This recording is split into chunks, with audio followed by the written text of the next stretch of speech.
കർത്താവിൻ്റെ നാമം മഹത്വപ്പെടട്ടെ. ഫെയ്ത്ത് വോയിസിലേക്ക് എല്ലാവരെയും ഞങ്ങൾ സ്വാഗതം ചെയ്യുന്നു. ഹെബ്രായർക്കെഴുതിയ ലേഖനം 10-ാം അധ്യായം 17 മുതലുള്ള തിരുവചനങ്ങൾ ഇങ്ങനെ വ്യക്തമാക്കുന്നു. അവിടുന്ന് തുടരുന്നു, അവരുടെ ദുഷ്പ്രവൃത്തികളും പാപങ്ങളും ഞാൻ ഇനി ഒരു കാരണവശാലും ഓർമ്മിക്കുകയില്ല. പാപമോചനം ഉള്ളിടത്ത് പാവപരിഹാര ബലി ആവശ്യമില്ലല്ലോ. ക്രിസ്തുവിൽ ഏറ്റവും സ്നേഹമുള്ളവരെ, ദൈവമായ കർത്താവ് ഇപ്പോഴും നമ്മെ ഏവരെയും സ്നേഹിക്കുന്നു. നമ്മുടെ ജീവിതത്തിൽ അപ്രതീക്ഷിതമായി എന്ന പോലെ ഭയവും നിരാശയും അതിഭയങ്കരമായ വീർപ്പുമുട്ടലുകളും കടന്നു വരാറുണ്ട്. പ്രതികൂല സാഹചര്യങ്ങൾ കടന്നു വരാറുണ്ട്. എന്നാൽ നാം ഓർക്കണം, ഇവയൊന്നും നമ്മുടെ ജീവിതത്തിലെ അവസാനങ്ങളല്ല. ജീവിതത്തിൽ തെറ്റുകൾ സംഭവിച്ചിട്ടുള്ളവരാണ് നമ്മിൽ പലരും. ദൈവത്തിനെതിരെ പാപം ചെയ്ത വ്യക്തികളായിരിക്കാം നമ്മൾ. എന്നാൽ പാപമോചനം നൽകുന്ന കർത്താവിൻ്റെ അടുക്കലേക്ക് നാം തിരികെ വന്നാൽ, പാപങ്ങൾ ഏറ്റുപറഞ്ഞ് ഉപേക്ഷിച്ച് മടങ്ങി വരുവാൻ ആഗ്രഹിച്ചാൽ, ദൈവമായ കർത്താവ് നമ്മുടെ പാപങ്ങളും ദുഷ്പ്രവൃത്തികളും ഒരു കാരണവശാലും ഓർമ്മിക്കുകയില്ല. കാരണം വചനം പറയുന്നു, പാപമോചനം ഉള്ളിടത്ത് പാപപരിഹാര ബലി ആവശ്യമില്ലല്ലോ. സ്നേഹമുള്ളവരെ, ദൈവത്തിലേക്ക് മടങ്ങി വരുവാൻ ദൈവം ആഹ്വാനം ചെയ്യുന്ന ചില സമയങ്ങളുണ്ട്. ആ സമയങ്ങൾ നാം വിനിയോഗിക്കണം. അപ്പോൾ നമുക്കായി നന്മയുടെ വാതിലുകൾ ദൈവം തുറന്നു തരും. അനുഗ്രഹത്തിന്റെ പെരുമഴ നമുക്കായി അവിടുന്ന് വർഷിക്കും. 1 കൊരിന്തോസ് 2-ാം അധ്യായം 9-ാം തിരുവചനം വ്യക്തമാക്കുന്നു, എഴുതപ്പെട്ടിരിക്കുന്നത് പോലെ ദൈവം തന്നെ സ്നേഹിക്കുന്നവർക്കായി സജ്ജീകരിച്ചിരിക്കുന്നവ കണ്ണുകൾ കാണുകയോ ചെവികൾ കേൾക്കുകയോ മനുഷ്യ മനസ്സ് ഗ്രഹിക്കുകയോ ചെയ്തിട്ടില്ല. ഈ പ്രഭാതത്തിൽ കർത്താവായ യേശുവിൻ്റെ സന്നിധിയിൽ വിശ്വാസത്തോടുകൂടി നമുക്ക് കടന്നു ചെല്ലാം. കർത്താവിനോട് പറയാം, കർത്താവേ, അങ്ങയുടെ സന്നിധിയിൽ ഇന്ന് എന്നെയും ഓർക്കണം.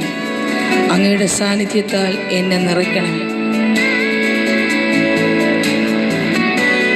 എൻ്റെ കുടുംബത്തിലും എന്നിലും അവിടുത്തെ പരിശുദ്ധ സാന്നിധ്യം ഇന്ന് കടന്നു വരട്ടെ.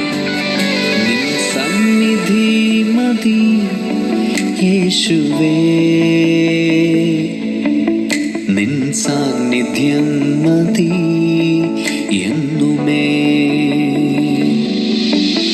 നിൻ സന്നിധി മതി യേശുവേ, നിൻ സാന്നിധ്യം മതി എന്നുമേ.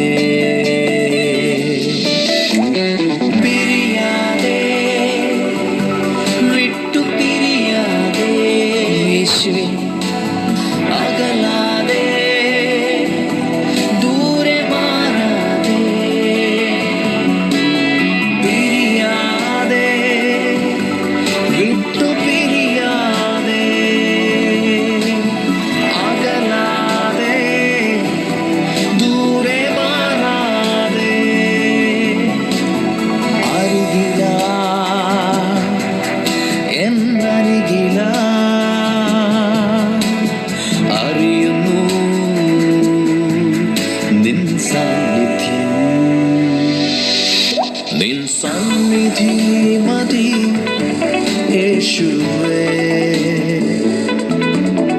നിൻ സാന്നിധ്യം മതി എന്നുമേ. കർത്താവായ യേശുവേ, എൻ്റെ ജീവിതത്തിൻ്റെ വഴികാട്ടിയായ അങ്ങയുടെ സന്നിധിയിൽ എന്നെയും എൻ്റെ കുടുംബത്തെയും സമർപ്പിച്ച് പ്രാർത്ഥിക്കുന്നു. ഇന്ന് അങ്ങയോട് പ്രാർത്ഥിക്കുന്ന സകല മക്കളെയും ഇതാ കർത്താവേ അങ്ങയുടെ കരങ്ങളിൽ സമർപ്പിക്കുന്നു. അങ്ങയുടെ സ്നേഹത്താൽ ഇന്ന് ഞങ്ങളെ നിറയ്ക്കണം. കർത്താവേ, ഞങ്ങളുടെ ആവശ്യങ്ങളിൽ തുണയായിരിക്കണം. ഞങ്ങളിതാ അങ്ങയോട് പ്രാർത്ഥിക്കുന്നു. ഓ എൻ്റെ യേശു,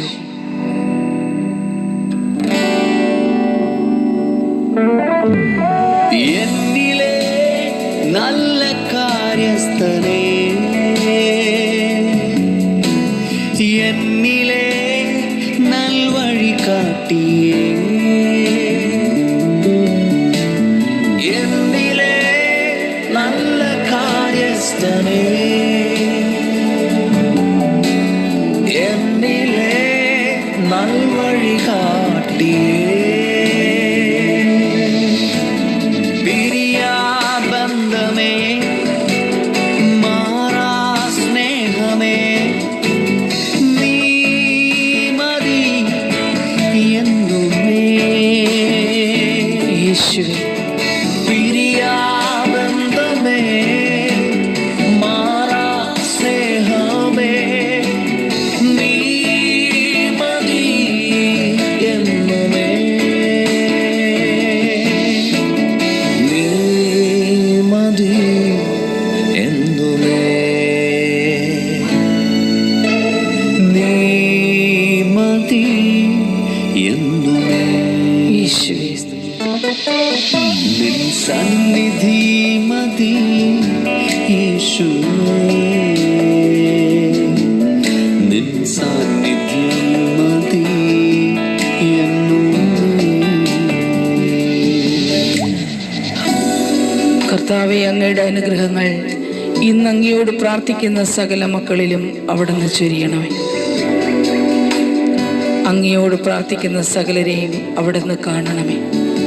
ഹൃദയവേദകൾ അവിടുന്ന് എടുത്തു മാറ്റണമേ. നിരാശകളെ മാറ്റി പ്രത്യാശ നൽകണമേ. കവിഞ്ഞൊഴുകണേ ഈ നൽവേളയിൽ, അങ്ങിൽ നിറയുവാൻ ആശയേറിയിടുന്നേ. കവിഞ്ഞൊഴുകണേ ഈ നൽവേളയിൽ, അങ്ങിൽ നിറയുവാൻ ആശയേറിയിടുന്നേ. മറുവിൽ നീരു തേടും വേഴാമ്പൽ പോലെ ഞാനും കേഴുന്നിതാ ആവലാ. മറുവിൽ നീരു തേടും വേഴാമ്പൽ പോലെ ഞാനും കേഴുന്നിതാ ആവലാ. യേശു, കേഴുന്നിതാ ആവലാ. കേഴുന്നിതാ ആവലാ. നിൻ സന്നിധി മതി യേശുവേ, നിൻ സാന്നിധ്യം മതി എന്നുമേ. നിൻ സന്നിധി മതി യേശുവേ, നിൻ സാന്നിധ്യം മതി എന്നുമേ. പിരിയാതെ, വിട്ടു പിരിയാതെ, അകലാതെ, ദൂരെ മാറാതെ, പിരിയാതെ, വിട്ടു പിരിയാതെ, അകലാതെ, ദൂരെ മാറാതെ, അരികിലായി, എന്തരികിലായി അറിയുന്നു നിൻ സാന്നിധ്യം. നിൻ സന്നിധി മതി യേശുവേ, നിൻ സാന്നിധ്യം മതി എന്നുമേ. നിൻ സന്നിധി മതി യേശുവേ, നിൻ സാന്നിധ്യം മതി എന്നുമേ. ഇന്ന് നമ്മുടെ പ്രാർത്ഥനകളിൽ കർത്താവായ യേശുവിൻ്റെ സാന്നിധ്യം കടന്നു വരികയും നാം ഏവരും അനുഗ്രഹിക്കപ്പെടുകയും ചെയ്യട്ടെ എന്ന് കർത്താവായ യേശുക്രിസ്തുവിൻ്റെ നാമത്തിൽ ഞങ്ങൾ പ്രാർത്ഥിക്കുന്നു.